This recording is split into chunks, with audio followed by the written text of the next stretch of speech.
Hello, hello. Welcome once again to another edition of Quoth Raven, Lewis Bright Raven. I'm your host, Lewis Bright Raven, 29-year veteran, writer, illustrator, and editor of science fiction, fantasy, horror, comics, and role-playing games. And we're going through Booktober, where I review at least one book a day, every day throughout the month. Today is day 5, and our book today is a science fiction superhero novel of sorts called Those Who Walk in Darkness by writer John Ridley.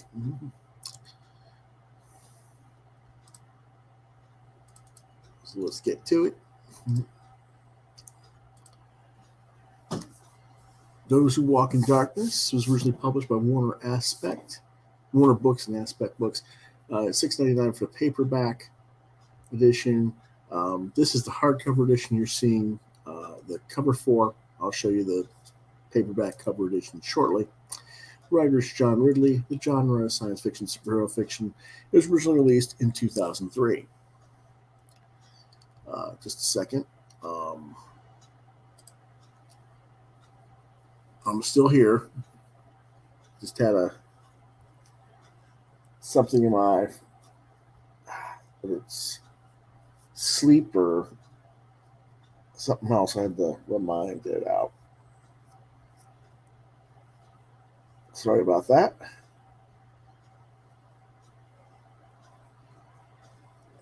Okay.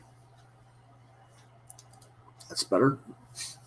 What it's about. In a world where, until a few years ago, the streets were rocked by battles between colorfully clad men and women with outstanding metanormal powers, the people declared all-out war against these modern-day titans. Following the destruction of the city of San Francisco in a super battle gone wrong, the federal government has issued an executive order outlawing not only the use of superpowers, but the very people who possess them. In other words, if you have superpowers, whether you use them or not, the police have a right to arrest you or even simply use lethal force against you. So for the beings known as metanormals, it doesn't matter whether or not they're once superheroes or supervillains or neither. It doesn't matter if you commit crimes or save lives or just try to live normal lives without using your powers.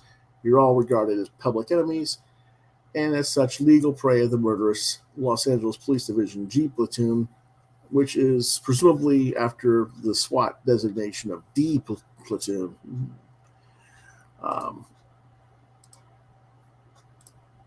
More familiarly known to the public as large as the Metanormal Tactical Unit, or MTAC. The book's main character is Soledad O'Roark, a rookie MTAC officer whose single-minded hatred of the metas is considered in extreme levels, even by the obsessive standards of her profession. Soledad earns the hated nickname Bullet on her first call, when she uses an O'Dwyer variable lethality law enforcement gun to kill a rampaging pyrokinetic in the act of frying her squad. In other words, he's basically killing all of her squad with his pyrokinetic abilities. For those who don't know what that means, think telepathic version of the Human Torch, or think Firestarter by Stephen King, the girl that can start fires with her mind. Soledad herself is modified to high-tech gun, which comes complete with color-coded bullets designed to exploit the individual weaknesses of various common metas. Using the gun saves her life and the lives of several of her partners, but the department brass still demotes her, considers filing charges against her for her failure to follow the official procedures by having used the unregistered weapon. Soledad's lawyer, Gail, suspects that there's conspiracy that may be at work against her. Like they really want her to use the gun, but at the same time, so that they can say everybody can get issued these types of guns. But since it's not officially allowed, they have to follow protocol and politics and make her a scapegoat. Later in the story, Michelle, an angelic winged woman who possesses a mysterious ability to either avert disasters or bring back the dead, lives in hiding with her telepathic husband Vaughn and a mentally disabled mental manipulator named Aubrey. When Michelle reveals herself in order to save the lives of an entire construction crew during a deadly street collapse, Soledad shoots the winged woman dead, dismissing the horrified reaction of one witness with a shrug. She's not an angel. Angels don't bleed. She's just another freak. The grieving Vaughn then succumbs to his anger since his wife was held in check, was what held him in check for so long, and he declares war against all MTACs. And it becomes basically a fight between Vaughn and O'Roark. Now, this book is very much in the vein of Batman: The Dark Knight Returns from Frank Miller, or X-Men: Days of Future Past by Claremont and Byrne, as the metanormals are clearly a stand-in for mutants.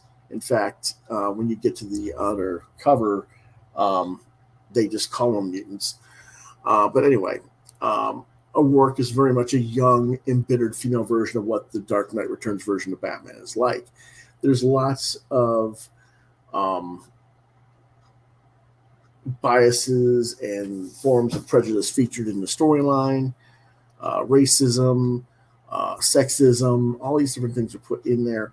It's done there on purpose. It's there to upset you as a reader.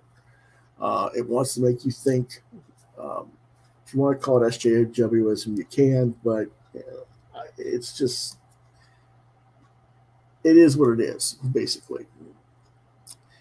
Here's the paperback edition cover. As you can see, it says "She kicks mutant ass." There you go. I think it's a very interesting situation when I see stuff like this get published. This is heavily derivative of Claremont's X-Men and Miller's Dark Knight Returns, so much so that I'm sure that many readers will be put off by it if they read this book. So much so that I wonder who picked it up at Warner Brooks, who wasn't familiarized enough with the tropes to recognize the source material that Ridley was riffing from throughout the writing. But having that reality, I can also see where if today's commentators for Batman or X-Men had read this book, they would perceive him as someone worth considering hiring to write for these franchises. Oh, wait, just a minute. Isn't this the guy that DC just hired to write Batman Future State with the next Batman? Isn't this the writer who did The American Way over at Wildstorm and the other history of the DC universe for DC, where he was talking about the histories of minorities, particularly black characters in the DC universe? Yep, this is the same guy. So now you know why they hired him. Now, granted, most people might know him as a screenwriter for films and TV series such as Three Kings, Third Watch, and 12 Years as a Slave. And they're assuming that he was brought in as a Hollywooder. But in reality I think it's people came across this novel. And if I hadn't come across this novel myself via my library, I probably would have thought the same thing. But I'm pretty sure after reading this that this is the book that is what made DC notice him at first. That's just, it is so driven by the same tropes as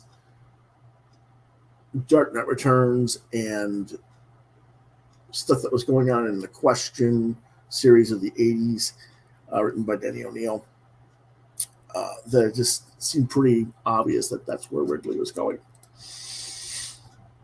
And as such, I get the appeal of the story concept, but the characters in this book just really aren't that likable. By that, I mean the lead character, Soledad O'Roark, is basically a ball-busting bitch with a racist mat on against mutants. Imagine if Renee Montoya of the Gotham City Police Department went beyond being the Question for that short period of time that she took up the persona, and instead took up the persona of the Vigilante, whom I just reviewed a few days ago, or the Punisher, and that was actually halfway sanctioned by the police department so that she could just kill any criminals with any abilities that she wanted. That's kind of how this book comes across. And this, coupled with the politics behind the scenes, her being sort of both paraded around as the Los Angeles Police Department's poster child for what they want to do, but she's also getting shafted by the politicos behind the scenes, runs rather akin to what John Ostrander's Suicide books, which I just reviewed yesterday, presented.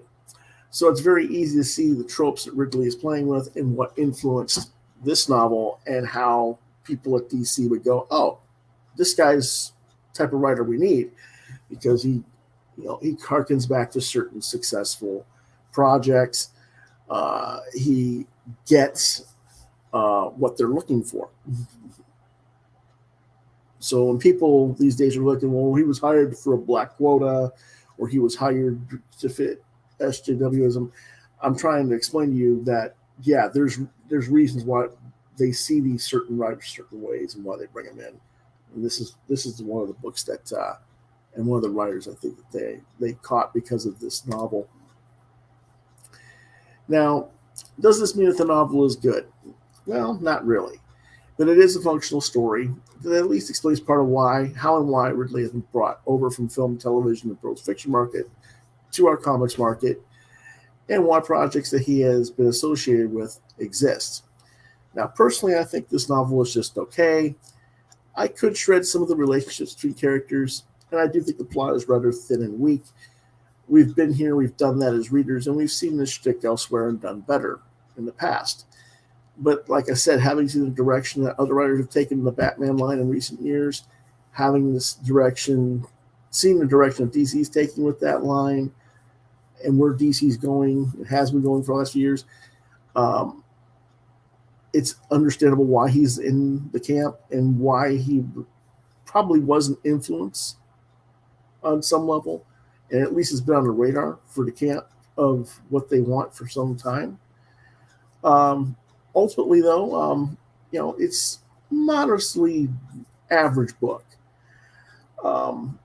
This book was also adapted to a Flash movie on DVD, with rapper actor Lil' Kim voicing the lead role, and this is the cover for the DVD for the film, and she plays Soledad O'Roark in the voiceover.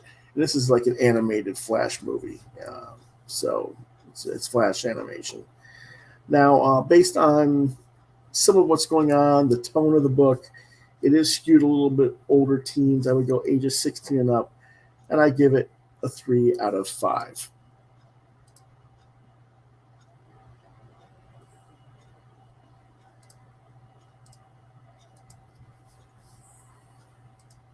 That's pretty much our review for today. I want to thank those for watching.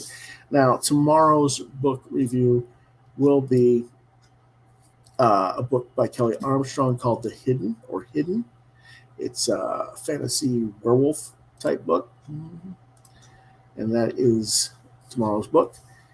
And sorry that I ran a little bit late today. I had my alarm set, but I was up all last night because I was trying to get my father's wheelchair cart to work.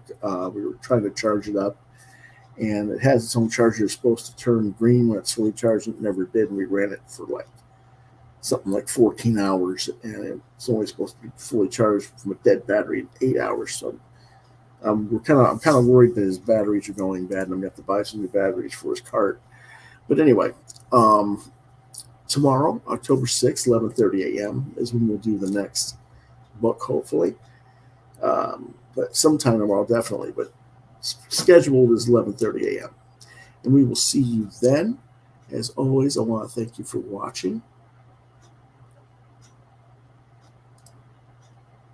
Now, if you did enjoy this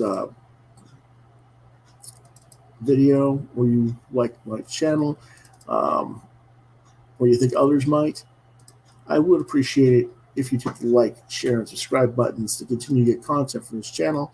As always, I thank you for your support. If you want to reach out to me on Facebook, you can reach me at lewis.brightraven. Hopefully, we will not have another 6-hour power outage from their servers. If you can't reach me on Facebook, try Twitter at lewisbrightraven2.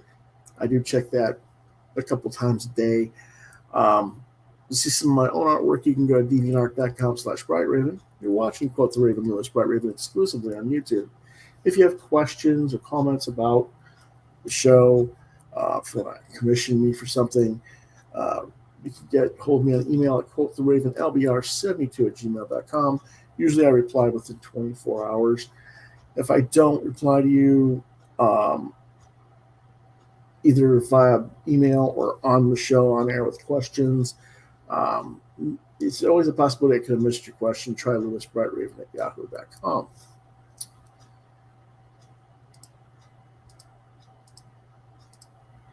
So I'll see you guys tomorrow at 11:30. Have a good day.